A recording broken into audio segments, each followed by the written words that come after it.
कहानी का शीर्षक है पिता की प्रार्थना। एक बार पिता और पुत्र जल मार्ग से यात्रा कर रहे थे और दोनों रास्ता भटक गए। फिर उनकी नौका भी उन्हें ऐसी जगह ले गई जहां दो टापू आसपास थे और फिर वहां पहुंचकर उनकी नौका टूट गई। पिता ने पुत्र से कहा, अब लगता है हम दोनों का अंतिम समय आ गया है। दूर दूर तक कोई सहारा नहीं दिख रहा है। अचानक पिता को एक उपाय सूझा। अपने पुत्र से कहा कि वैसे भी हमारा अंतिम समय नज़दीक है, तो क्यों न हम ईश्वर की प्रार्थना करें। उन्होंने दोनों टापू आपस में बांट लिए, एक पर पिता और एक पर पुत्र, और दोनों अलग अलग टापू पर ईश्वर की प्रार्थना करने लगे।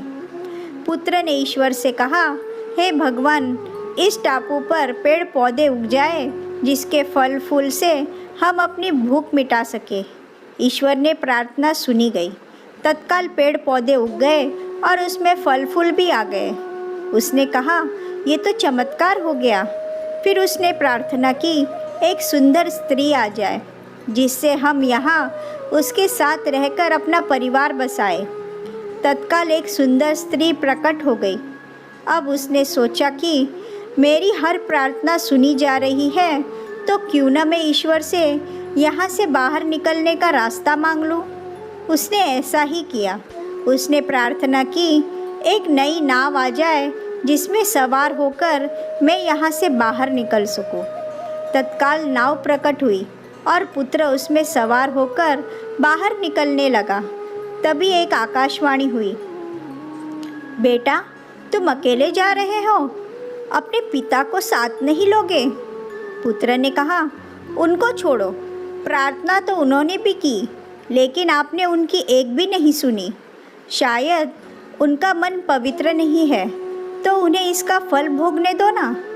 आकाशवाणी ने कहा, क्या तुम्हें पता है कि तुम्हारे पिता ने क्या प्रार्थना की? पुत्र बोला, नहीं। आकाशवाणी बोली, तो सुनो, तुम्हारे पिता ने एक ही प्रार्थना की है, हे भगवान, मेरा बेटा आपसे जो मांगे उसे दे देना, और जो कुछ तुम्हें मिल रहा है उन्हीं की प्रार्थना का परिणाम है।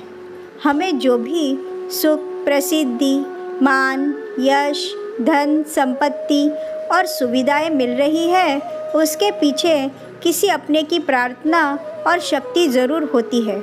लेकिन हम नादान रहकर अपने अभिमानवश इस सब को अपनी उपलब्धि मानने की भूल करते रहते हैं, और जब ज्ञान होता है तो असलियत का पता लगने पर पछताना पड़ता है। जो प्राप्त है पर्याप्त है, जिसका मन मस्त है उसके पास समस्त है।